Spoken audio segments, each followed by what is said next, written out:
Chapter 12. We check into Cece's spa and resort. I woke up in a rowboat with a makeshift sail stitched of gray uniform fabric.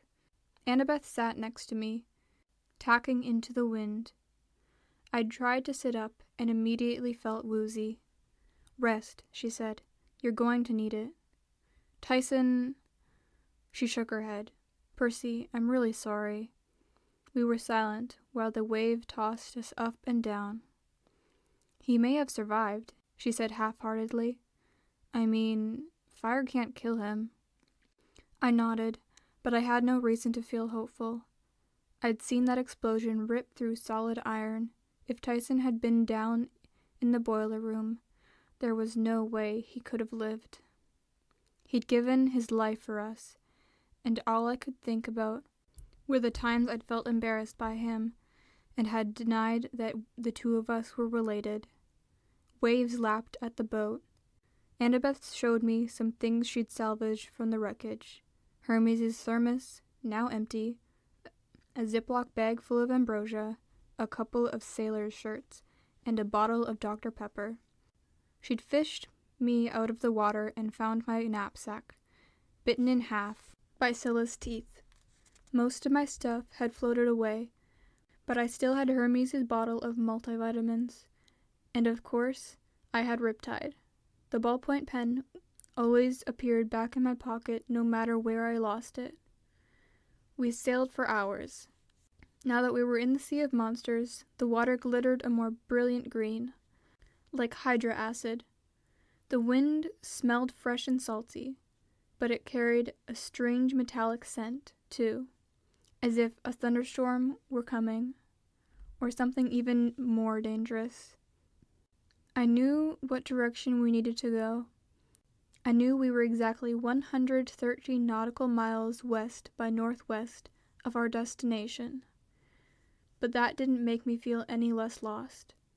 No matter which way we turned, the sun seemed to shine straight into my eyes. We took turns sipping from the Dr. Pepper, shading ourselves with the sail as best we could. And we talked about my latest dream of Grover. By Annabeth's estimate, we had less than 24 hours to find Grover, assuming my dream was accurate, and assuming the Cyclops Polyphemus didn't change his mind and try to marry Grover earlier. "Yeah," I said bitterly. "You can never trust a Cyclops." Annabeth stared across the water. "I'm sorry, Percy. I was wrong about Tyson, okay? I wish I could tell him that." I tried to stay mad at her, but it wasn't easy. We'd been through a lot together. She'd saved my life plenty of times. It was stupid of me to resent her. I looked down at our measly possessions. The empty wind thermos, the bottle of multivitamins. I thought about Luke's look of rage when I'd tried to talk to him about his dad. "Annabeth, what's Chiron's prophecy?" She pursed her lips. "Percy, I know, Chiron promised the gods he wouldn't tell me, but you didn't promise, did you? Knowledge isn't always good for you. Your mom is the wisdom goddess." "I know, but every time heroes learn the future, they try to change it. And it never works. The gods are worried about something I'll do when I get older, I guessed. Something when I turn 16. Annabeth twisted her Yankees cap in her hands. "Percy, I don't know the full prophecy, but it warns about a half-blood child of the big three, the next one who lives to the age of 16. That's the real reason Zeus, Poseidon, and Hermes swore a pact after World War II not to have any more kids. The next child of the big three who reaches 16 will be a dangerous person." "Why?" "Because that hero will decide the fate of Olympus. He or she will make the decision that either saves the age of the gods or destroys it." I let that sink in. I didn't get seasick, but suddenly I felt ill. "That's why Kronos didn't kill me last summer." She nodded. "You could be very useful to him. If he can get you on his side, the gods will be in serious trouble. But if it's me in the prophecy..." Well, we'll only know that if you survive 3 more years.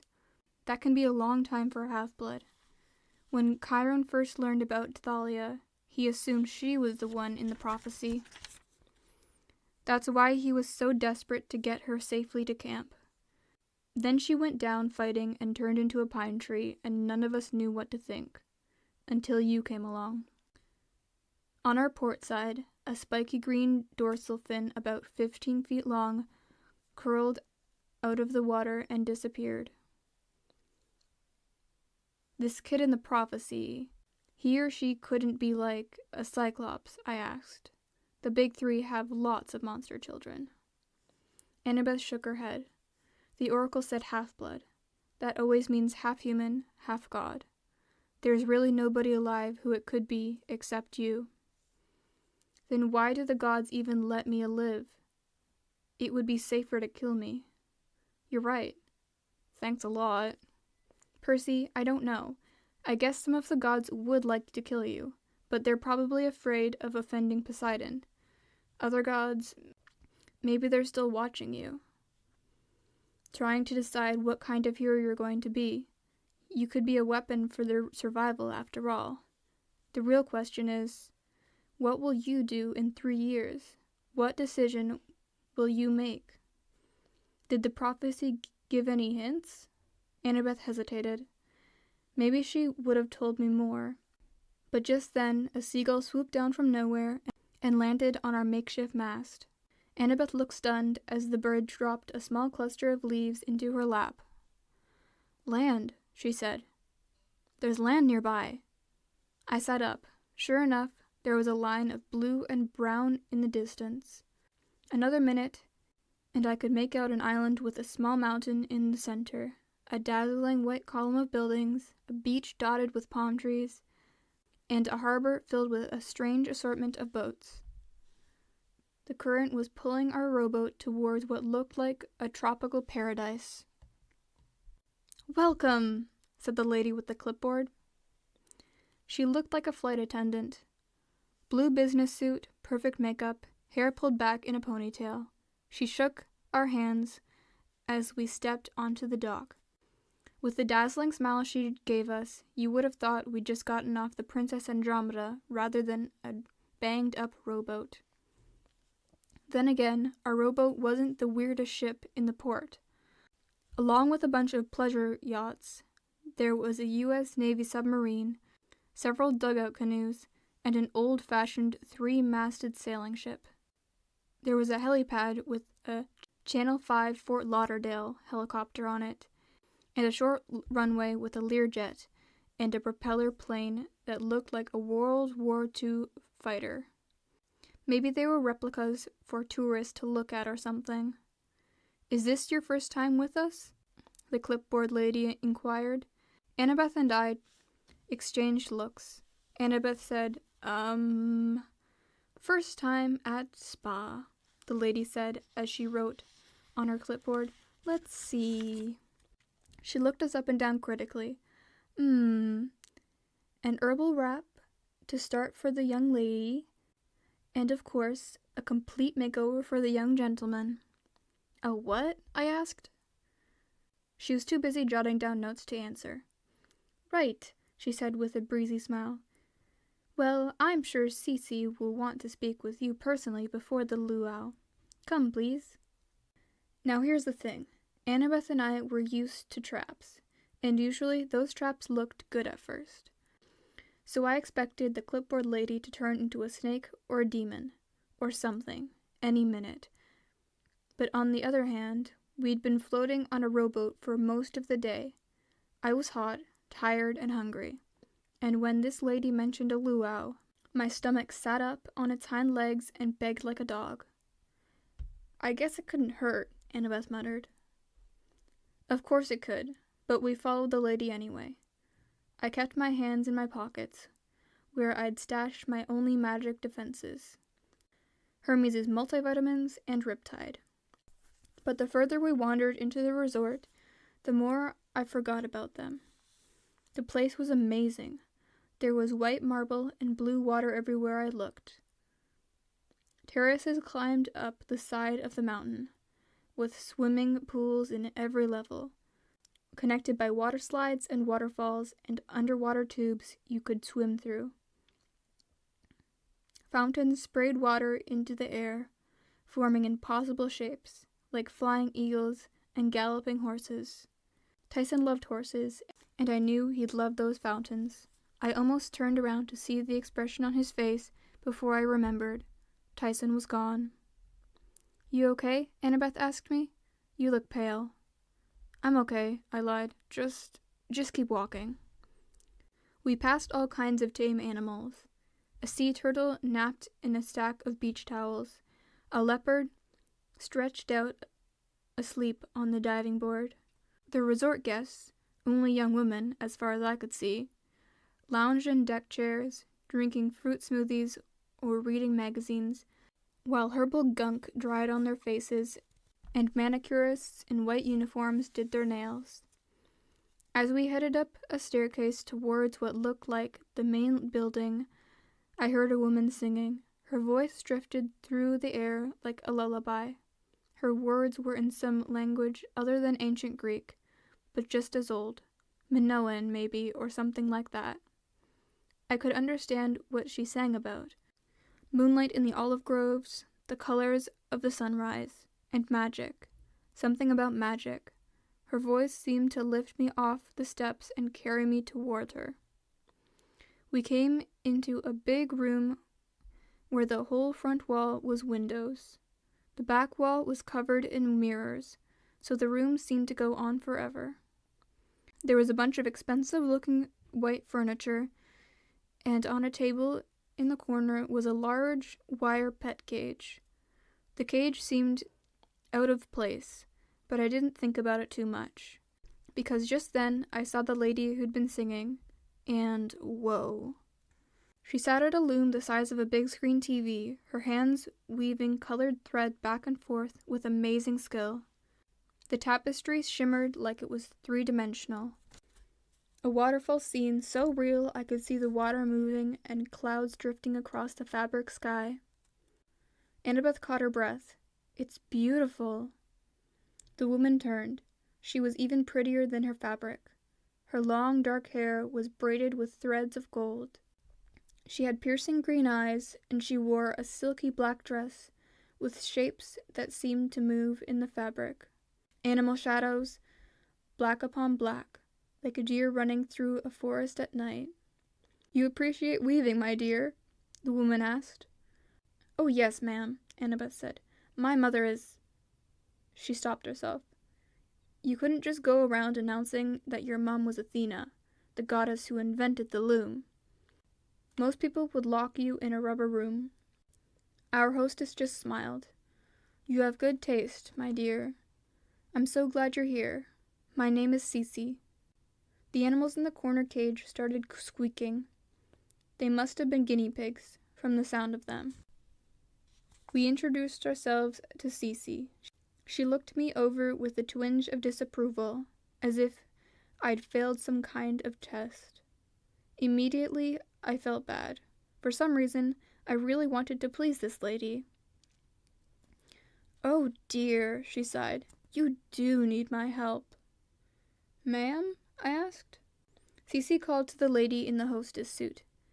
"Hilla, take Annabeth on a tour, will you? Show her what we have available. The clothing will need to change. And the hair. My goodness. We will do a full image consultation after we've spoken with this young gentleman." "But," Annabeth's voice sounded hurt. "What's wrong with my hair?" Cece smiled benevolently. "My dear, you are lovely, really. But you're not showing off yourself or your talents at all. Wasted potential." "Wasted? Well, surely you're not happy the way you are. My goodness, there's not a single person who is. But don't worry. We can improve anyone here at the spa. Hilla will show you what I mean. You, my dear, need to unlock your true self." Annabeth's eyes glowed with longing. I'd never seen her so much at a loss for words. "But what about Percy?" "Oh, definitely," Cece said. giving me a sad look. Percy requires my personal attention. He needs much more work than you. Normally, if somebody had told me that, I would have gotten angry. But when Cece said it, I felt sad. I disappointed her. I had to figure out how to do better. The guinea pigs squeaked like they were hungry. "Well," Annabeth said, "I suppose." "Right this way, dear," Hilla said, and Annabeth allowed herself to be led away into the waterfall-laced gardens of the spa. Cece took my arm and guided me toward the mirrored wall. "You see, Percy, to unlock your potential, you'll need serious help. The first step is admitting that you're not happy the way you are." I fidgeted in front of the mirror. I hated thinking about my appearance, like the first zit that had cropped up on my face at the beginning of the school year, or the fact that my 2 front teeth weren't perfectly even, or that my hair never stayed down straight. Cece's voice brought all of those things to mind, as if she were passing me under a microscope. And my clothes were not cool. I knew that. Who cares, part of me thought. But standing in front of Cece's mirror, it was hard to see anything good in myself. There, Cece consoled. "How about we try this?" She snapped her fingers, and a sky-blue curtain rolled down over the mirror. It shimmered like the fabric on her loom. "What do you see?" Cece asked. I looked at the blue cloth, not sure what she meant. "I don't..." Then it changed colors. I saw myself. A reflection, but not a reflection. Shimmering there in the cloth was a cooler version of Percy Jackson, with just the right clothes, a confident smile on my face. My teeth were straight, no zits, a perfect tan. More athletic, maybe a couple of inches taller. It was me, without the faults. "Whoa," I managed. "Do you want that?" Cece asked. "Or shall I try a different..." "No," I said. That's amazing. Can you really?" "I can give you a full makeover," Cece promised. "What's the catch?" I said. "I have to, eat a special diet?" "Oh, it's quite easy," Cece said. "Plenty of fresh fruit, a mild exercise program, and of course, this." She stepped over to her wet bar and filled a glass with water. Then she ripped open a drink mix packet and poured in some red powder. The mixture began to glow. Then it faded. The drink looked just like a strawberry milkshake. "One of these, substituted for a regular meal," Cece said. "I guarantee you'll see results immediately." "How is that possible?" She laughed. "Why question it? I mean, don't you want to be the perfect you right away?" Something nagged at the back of my mind. Why are there no guys at this spa? "Oh, but there are," Cece assured me. "You'll meet them quite soon. Just try the mixture, you'll see." I looked at the blue tapestry, at the reflection of me, but not me. "Now, Percy," Cece chided, "the hardest part of the makeover process is giving up control. You have to decide. Do you want to trust your judgment about what you should be, or my judgment?" My throat felt dry. I heard myself say, "Your judgment." Cece smiled and handed me the glass. I lifted it to my lips. It tasted just like it looked, like a strawberry milkshake. Almost immediately, a warm feeling spread through my gut, pleasant at first, then painfully hot, searing, as if the mixture were coming to a boil inside of me. I doubled over and dropped the cup. What's happening?" "Don't worry, Percy," Cece said. "The pain will pass. Look, as I promised, immediate results." Something was horribly wrong. The curtain dropped away, and in the mirror I saw my hands shriveling, curling, growing long, delicate claws, Fur sprouted on my face, under my shirt, in every uncomfortable place you can imagine. My teeth felt too heavy in my mouth. My clothes were getting too big. Or Cece was getting too tall. No, I was shrinking. In one awful flash, I sank into a cavern of dark cloth. I was buried in my own shirt. I tried to run, but hands grabbed me. Hands as big as I was. I tried to scream for help, but all that came out of my mouth was, "Reet! Reet! Reet!" The giant hands squeezed me around the middle, lifting me into the air. I struggled and kicked with legs and arms that seemed much too stubby, and then I was staring, horrified, into the enormous face of Cece. "Perfect!" her voice boomed. I squirmed in alarm, but she only tightened her grip around my furry belly. "See, Percy, you've unlocked your true self." She held me up to the mirror, and what I saw made me scream in terror. "Reet! Reet! Reet!" There was Cece, beautiful and smiling, holding a fluffy, buck-toothed creature with tiny claws and white and orange fur. When I twisted, so did the furry critter in the mirror.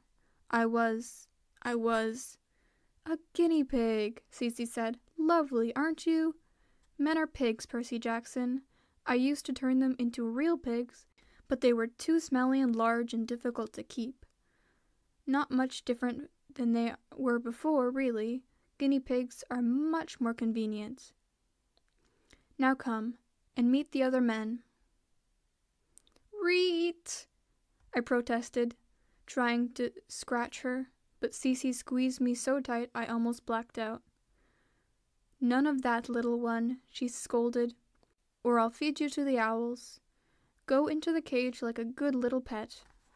Tomorrow, if you behave, you'll be on your way. There was always a classroom in need of a new guinea pig." My mind was racing as fast as my tiny little heart.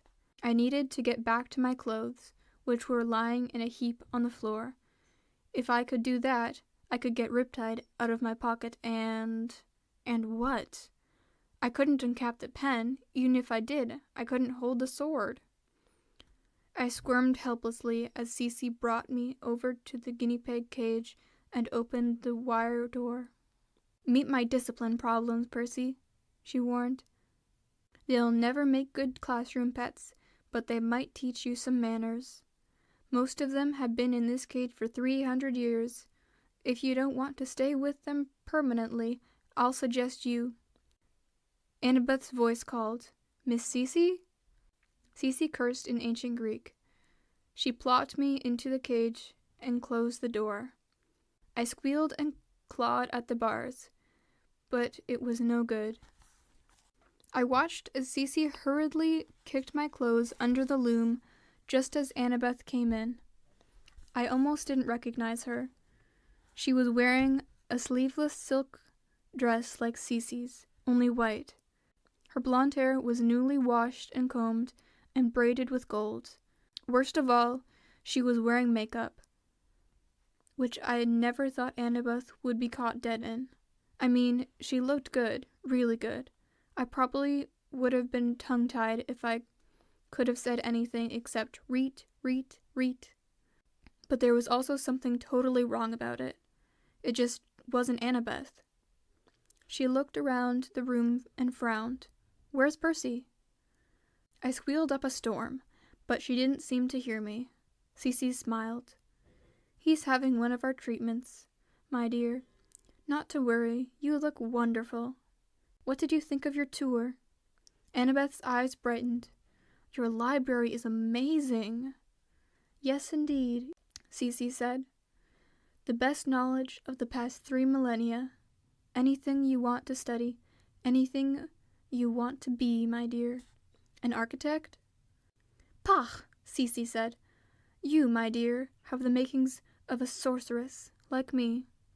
Annabeth took a step back. "A sorceress?" "Yes, my dear." Cece held up her hand. A flame appeared in her palm and danced across her fingertips. "My mother is Hecate, the goddess of magic. I know a daughter of Athena when I see one. We are not so different, you and I. We both seek knowledge. We both admire greatness. Neither of us needs to stand in the shadow of men. I don't understand. Again, I squealed my best, trying to get Annabeth's attention. But she either couldn't hear me or didn't think the noises were important. Meanwhile, the other guinea pigs were emerging from their hutch to check me out. I didn't think it was possible for guinea pigs to look mean, but these did. There were half a dozen, with dirty fur and cracked teeth and beady red eyes. They were covered with shavings and smelled like they really had been here for 300 years without getting their cage cleaned. "Stay with me," Cece was telling Annabeth. "Study with me. You can join our staff, become a sorceress, learn to bend others to your will. You will become immortal.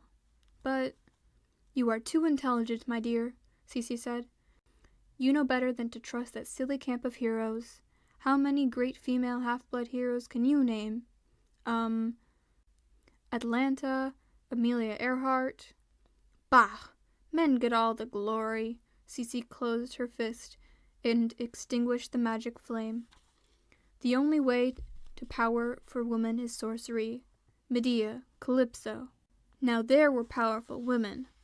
And me, of course, the greatest of all. You, Cece, Circe." "Yes, my dear." Annabeth backed up, and Circe laughed. "You need not worry. I mean you no harm." "What have you done to Percy?" "Only helped him realize his true form." Annabeth scanned the room. Finally, she saw the cage, and me scratching at the bars. All the other guinea pigs crowded around me. Her eyes went wide. "Forget him," Circe said. "Join me and learn the ways of sorcery. But your friend will be well cared for. He'll be shipped to a wonderful new home on the mainland. The kindergartners will adore him. Meanwhile, you will be wise and powerful. You will have all you ever wanted." Annabeth was still staring at me, but she had a dreamy expression on her face.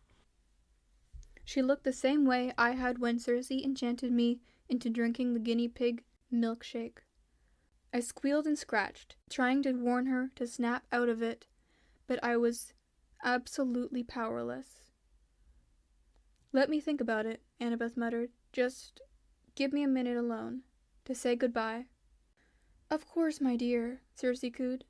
"1 minute. Oh, and so you have absolute privacy." She waved her hand, and iron bars slammed down over the windows. She swept out of the room, and I heard the locks on the door click shut behind her. The dreamy look melted off Annabeth's face. She rushed over to my cage. "All right, which one is you?" I squealed, but so did all the other guinea pigs. Annabeth looked desperate. She scanned the room and spotted the cuff of my jeans sticking out from under the loom. "Yes!" She rushed over and rummaged through my pockets.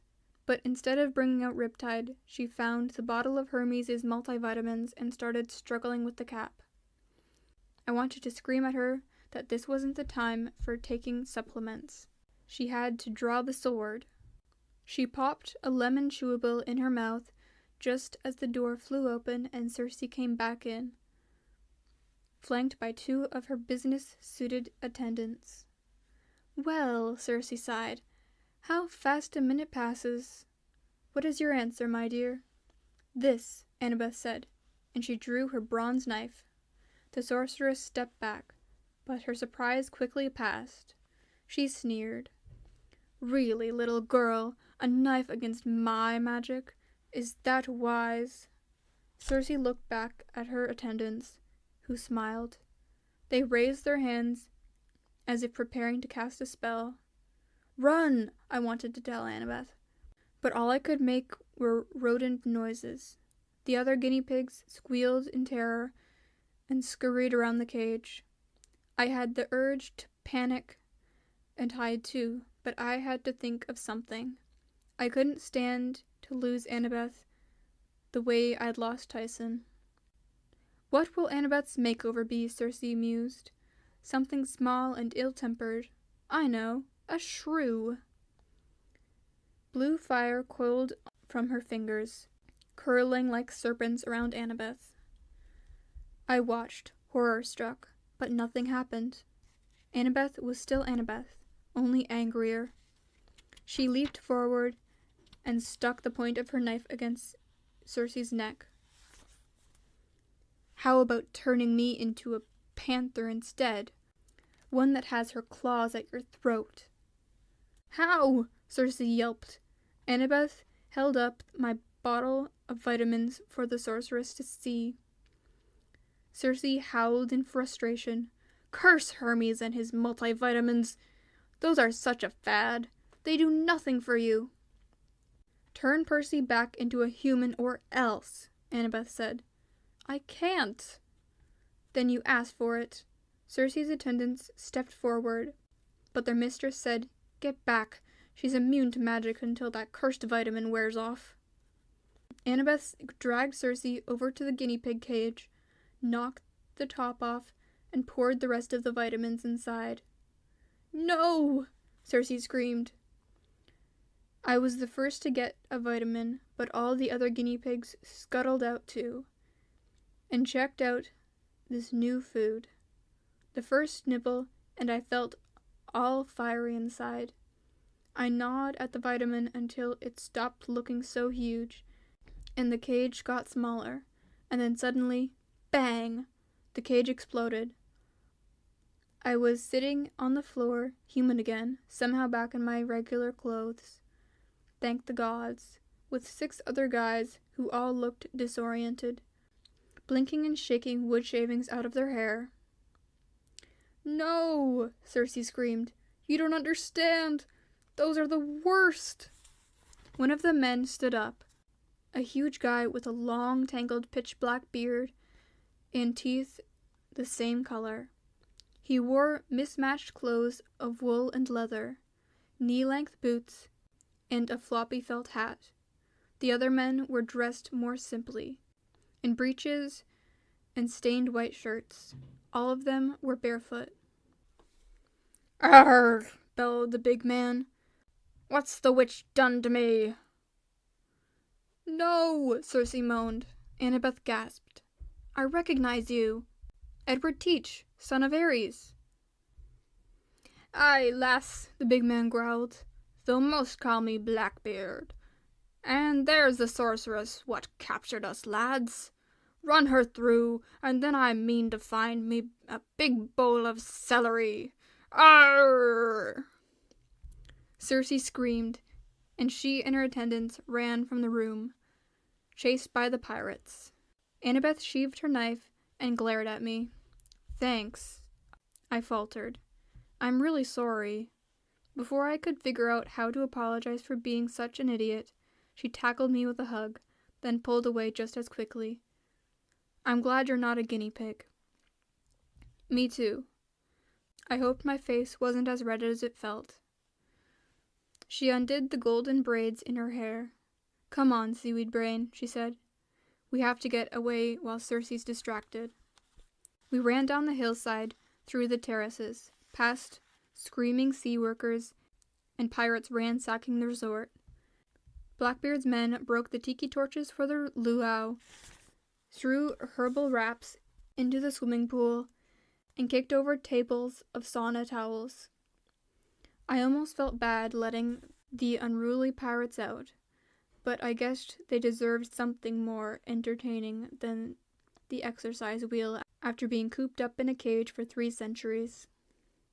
Which ship? Annabeth said as we reached the docks. I looked around desperately. We couldn't very well take our rowboat. We had to get off the island fast. But what else could we use? A sub? A fighter jet? I couldn't pilot any of those things. And then I saw it. There, I said. Annabeth blinked. But I can make it work. How?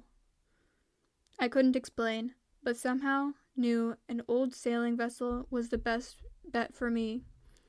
I grabbed Annabeth's hand and pulled her toward the three-mast ship.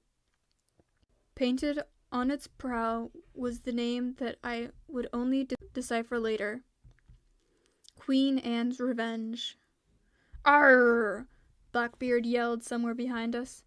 "Those scallywags are boarding the vessel! Get 'em, lads!" "We'll never get going in time," Annabeth yelled as we climbed aboard. I looked around at the hopeless maze of sail and ropes. The ship was in great condition for a 300-year-old vessel, but it would still take a crew of 50 several hours to get underway. We didn't have several hours. I could see the pirates running down the stairs, waving tiki torches and sticks of celery. I closed my eyes and concentrated on the waves lapping against the hull, the ocean currents, the winds all around me. Suddenly, the right word appeared in my mind. "Mizzenmast!" I yelled. Annabeth looked at me like I was nuts, but the next second the air was filled with whistling sounds of ropes being snapped taut, canvases unfurling, and wooden pulleys cranking. Annabeth ducked as the cable flew over her head and wrapped itself around the bowsprit. "Percy, how—" I didn't have an answer, but I could feel the ship responding to me as if it were part of my body. I willed the sails to rise as easily as if I were flexing my arm. I willed the rudder to turn. The Queen Anne's Revenge lurched away from the dock, and by the time the pirates arrived to the water's edge, we were already underway, sailing into the sea of monsters.